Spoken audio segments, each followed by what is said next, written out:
program are those of the producers and/or the persons appearing on the program, and do not necessarily reflect the views and opinions of FRC Media, Bristol Community College, or the City of Fall River.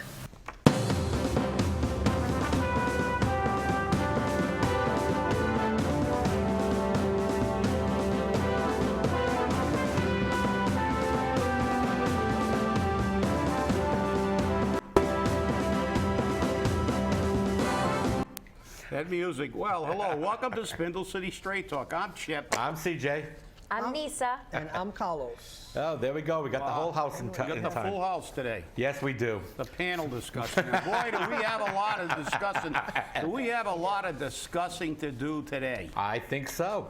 Because in addition to the last show and all the furor that has caused, which continues to go viral, we have a lot more to bring to you today. Yes, we do. So, digging.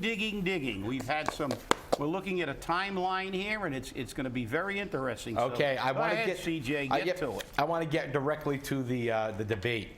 The debate. For all those lovely people who have no clue that we have a debate coming up, we actually have a debate coming up. October 28th, 13 days from today. And I am totally disappointed, Chip. Totally disappointed. The number of questions coming from our viewers and the community is so poor on the quality of question and on the number of them that we may actually have to have Bill Rapley, Adam Bagney, Nisa Vinish, and whoever else we decide to have as panelists actually come up with the questions. So I'm going to make a statement here that I'm probably going to get shot when I leave the studio later, but do you people care? Do you people care? I have to ask you this because, you know, our last two debates that we've sponsored and we've worked very hard on, we've gotten a great outpouring of questions. This time, bupkis. We have a few, but still bupkis. I guess you people don't care anymore. And if that's the case, I mean, that's fine. You know, maybe the people's debate isn't necessary anymore. I mean, remember, this is your debate, people. If you don't ask the questions, they're not going to be asked. So if you have a serious question, a policy question, not Mr. Mayor, why did you implement a sanitation fee? Or Mr. Correa, why did you want to bond for 6 firefighters all at once and blah, blah, blah, blah, blah. No, let's get direct to policy issues. Policy issues. Because you know what? Policy is what matters. So please, if we have until next Thursday, okay, to get these questions in for the editorial board and the panelists to start reviewing to see which ones are going to be acceptable. Send your questions to debate@sccstonline.com. Last thing about the debate. Tickets were made available publicly online at 5 o'clock yesterday afternoon. At 8 o'clock last night, they were almost all gone. Grand total number of tickets out there is 500. That's it. Okay, each candidate still has 120 tickets apiece. I don't know how much they've given away.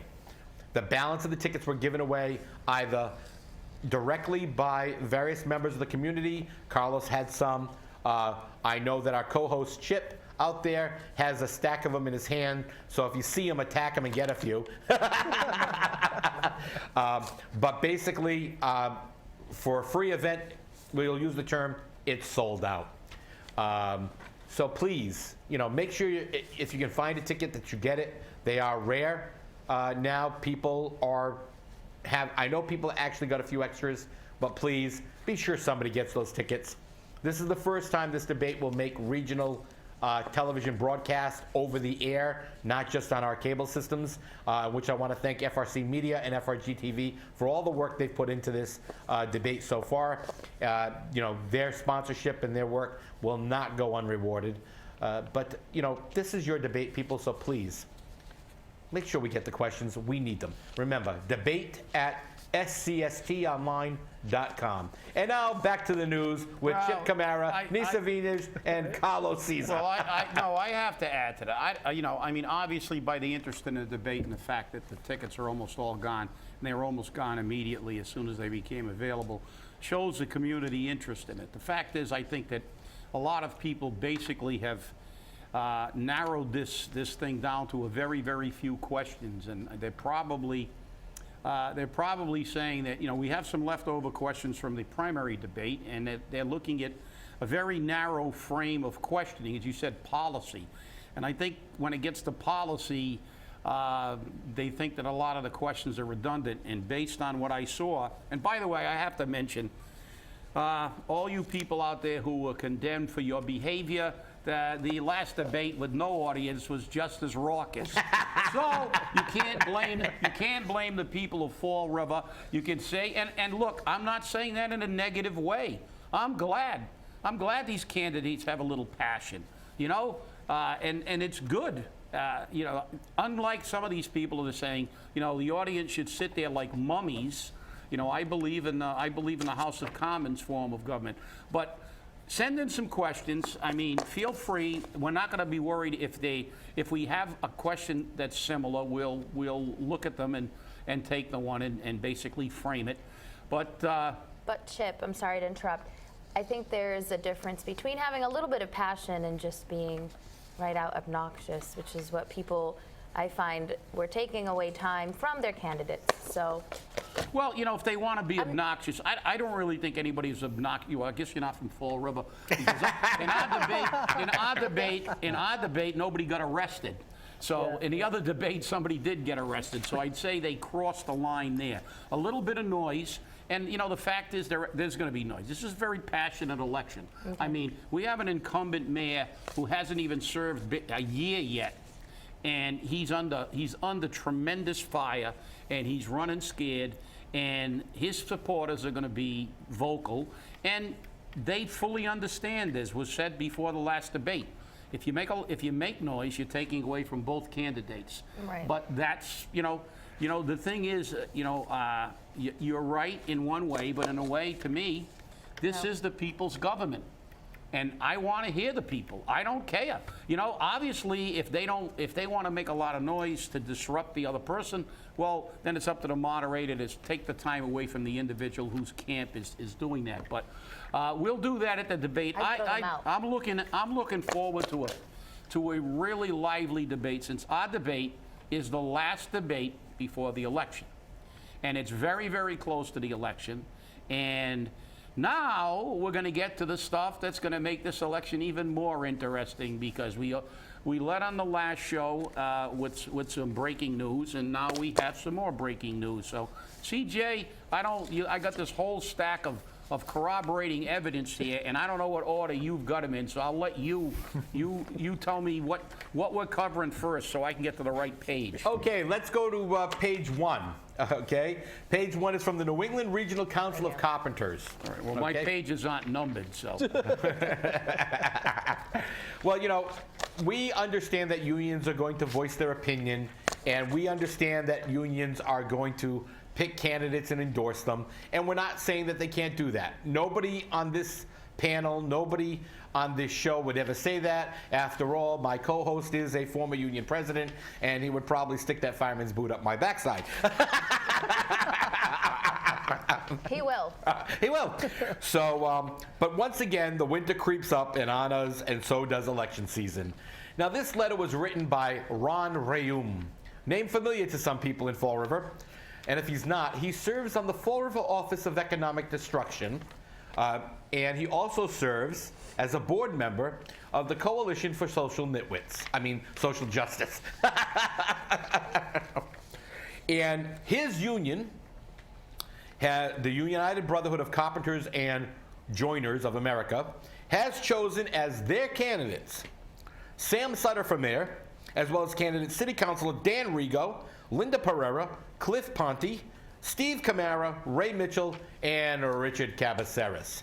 Now, isn't that amazing? You have 1, 2, 3, 4, you have 6 votes right there if those people get elected, which means anything that is proposed by whoever the administration is, providing they're with that administration, goes through without a question.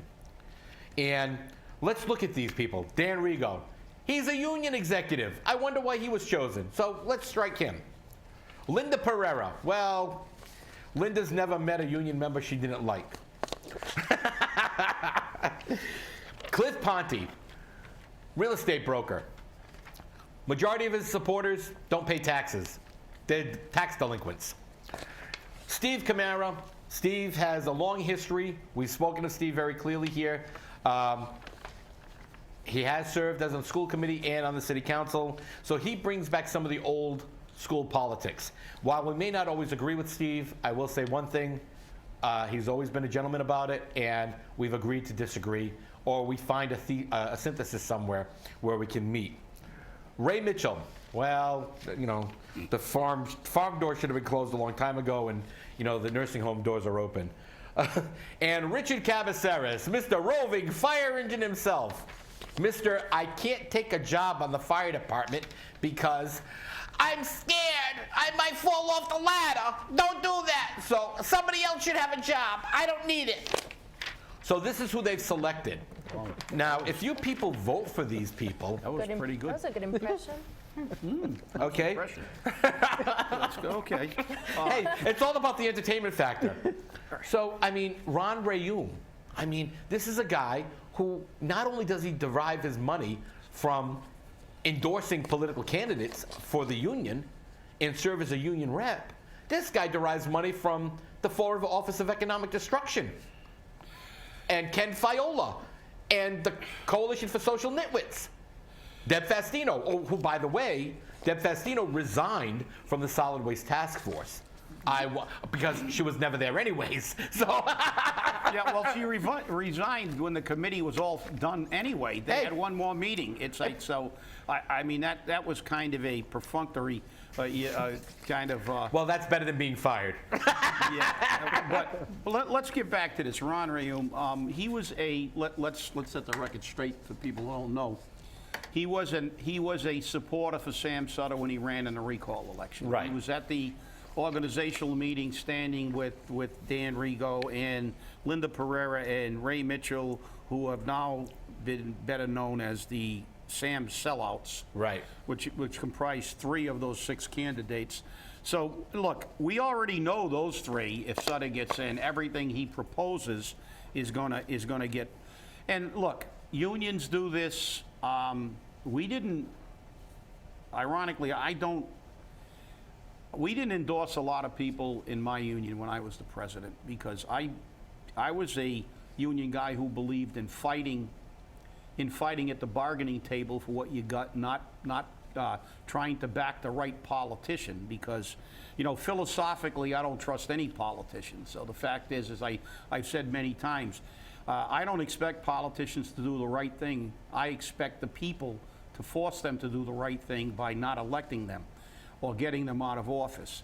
So, look, this letter isn't a surprise, but it serves to, you know, to again, as I said on the last show, to alert the public that, listen, if we don't band together as a group, as a coalition, we don't have to agree on a lot of things, but you have to examine your candidates very carefully, and you have to look at their agendas.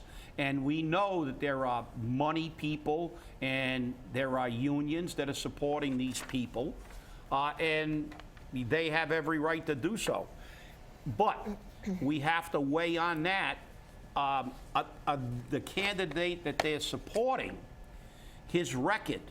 And if they're supporting a candidate with a bad record, in your opinion, it's obvious that you know, they're doing it for their own agenda, not for the betterment of the city. And, you know, and the fact is that you draw your own conclusions. So we get back to the bottom line. Educate yourself. Look at these people very closely. Listen to what we say. And by all means, check our facts. And, you know, this is the whole thing. And it's, you know, like I said, and Danny Rigo is a union guy, so you would expect, you know, other unions to endorse him, and that's the way it is. So,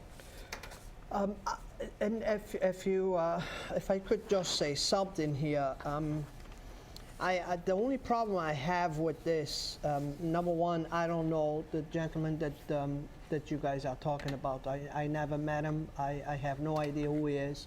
But I have to say the problem I have with this is right now we have 18 candidates. And the job would be well done if he had recommended 9. Okay? I think that was the smart choice, because you will recommend the 9 seats. The way I see it here, this letter, is vote for these people because these people is going to get the 6 votes we need. So either you would be right if you pick 3 people, because picking 3 people, you don't have majority on the city council, or you pick all 9. That's the only problem I have with this letter. And yeah, that's a totally justified position as far as I'm concerned. Thank you. My colleague on seat 1. Don't try to turn this into the city council, please. I'll stick pins in my eyes. No.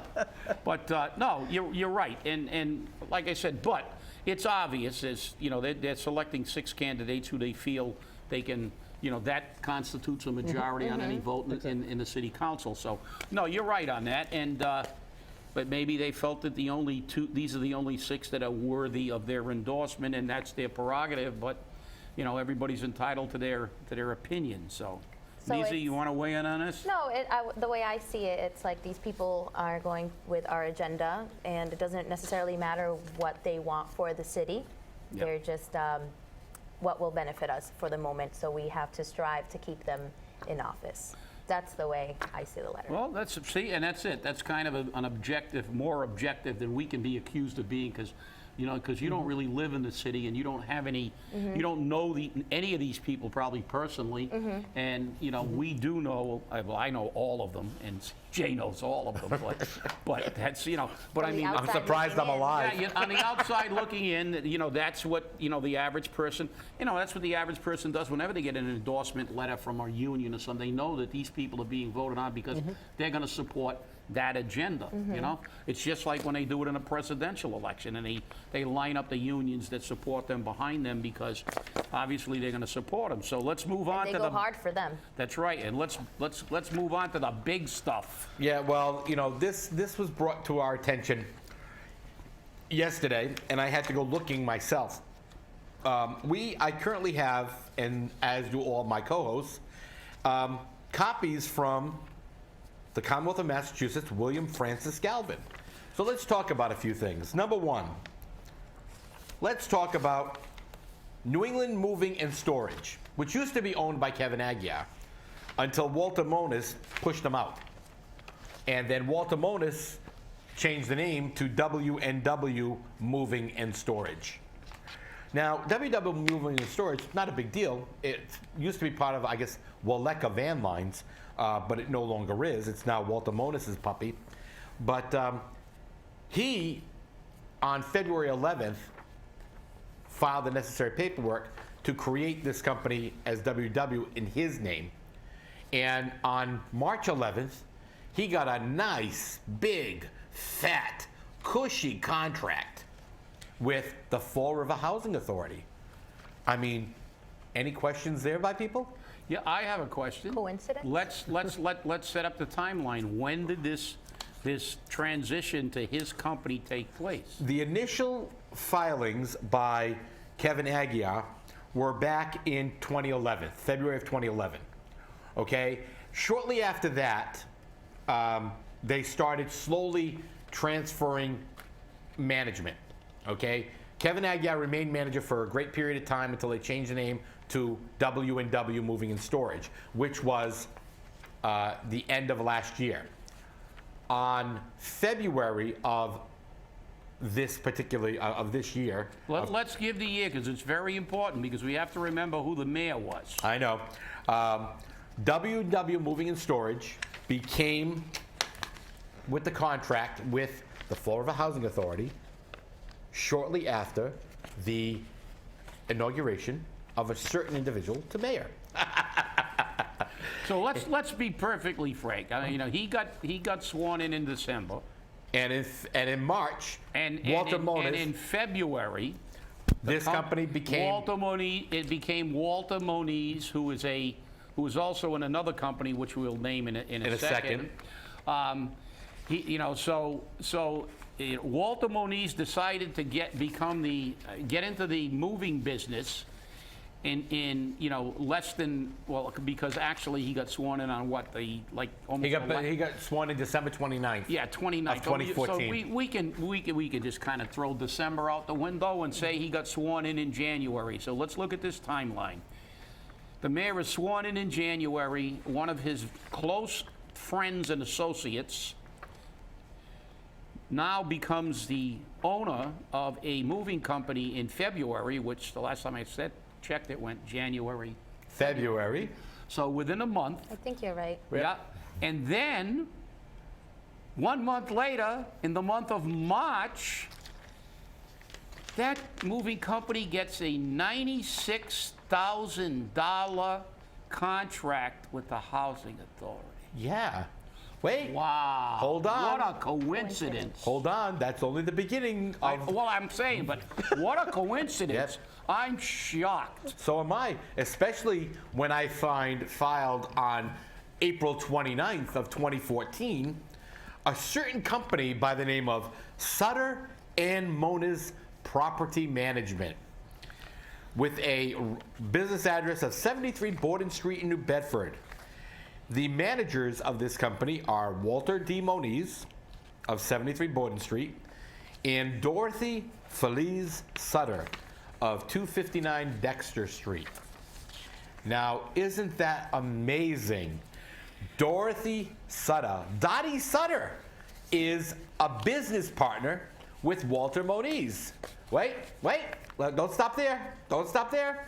Because a certain individual in the Fall River employ, Deputy Lynch, his wife was guaranteed a job by Dottie Sutter.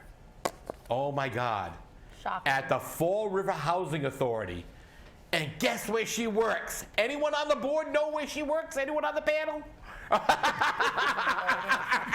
I wonder how Chip would know where she works. No, I don't. Yeah. No, but I'm saying, but as I said, that is a fact. But the allegation that she was, informants have said that it was Dottie that got her the job. Right. But the rest of this stuff is all. Look, there's the Massachusetts seal. It's signed. It's signed by Mr. Galvin. And our viewers can go directly to the Secretary of State's office. And isn't it the Secretary of the Commonwealth of Massachusetts? And isn't it amazing when we look at this timeline? Sam gets in fundamentally in January. In February, this guy who's very close to him gets a moving company. Then they get a nice big fat contract for 2 years. For 2 years. From the housing authority, and who knows what other business they're funneling through. That may be for just particular services. There may be other things that we haven't uncovered yet. So that's February. He takes over the company, and he gets the contract in March, and then in April they form this company for management between the two of them. So, I guess the moral of this story is we know why they don't care about tax increases and fee increases. They're making plenty of money on the side. Mm-hmm. This is what they do. This is what politicians do. They filter money in. Look, I don't know how many millionaires were made with the big dig in Boston. But I mean, there were, multiple millionaires made with the big dig in Boston. But this is what frustrates me. When I see this and I go before the council complaining about the people in Fall River who don't make enough money to pay their bills, mm-hmm. and then I see people like this who not only make money from the salaries they garner as public officials, but they continue to use their influence to get other businesses. And I'll go back as far as Chuck Sylvia. Some of you people don't know who Chuck Sylvia was. He was a clerk at Sawyer's Men's Shop who became a state rep, who actually beat John Long, who had been in for like 30 years and nobody saw him. He was kind of like a no-show at the end. And he went door to door and he won. And when he was elected, he was just a clerk. You know, he was a salesman down at Sawyer's Men's Shop. He didn't have a lot of money. And then when Ed Lambert ran to unseat him, and he did, one of the campaign things was that his net worth was about $1 million 4 years later. After 2 terms in the State House, he had become basically a millionaire. And, you know, this is the problem, and this is what frustrates me, because when you see this kind of stuff and you dig it out, and then we have to see how far investigations go, we see there's no equity. Anybody who thinks this world, it's equitable and that people who work get a fair shake, if you look at the United States, that's why our middle class has disappeared. That's the reason that the voters are outraged now. They're sick and tired of these people, and we all know it. Now Eddie Lambert's no longer the mayor, but he's got over a $200,000 job with UMass, so he's going to get a phenomenal pension. And we all know what Senator Menard did by coming to Bristol Community College and getting a no-show position that increased her pension about 60%. And, you know, these are the kind of things that bother me because I have to deal with people, you know, who are on fixed incomes that call me about not being able to afford their prescriptions or their medical costs. And when I see things like this, it truly bothers me. And you know, and I am so happy that we have people that call us to give, you know, drop these tips. So I just have to, you know, I know, but there's just so much more to this. The next couple of programs, we're going to dig even more, right. And this is something that everybody's really got to get kind of upset over. And what we're getting with this is, here he goes, another job to a friend. You know, even outside City Hall now, we're starting to find out that the jobs, he's not giving jobs just to friends inside City Hall.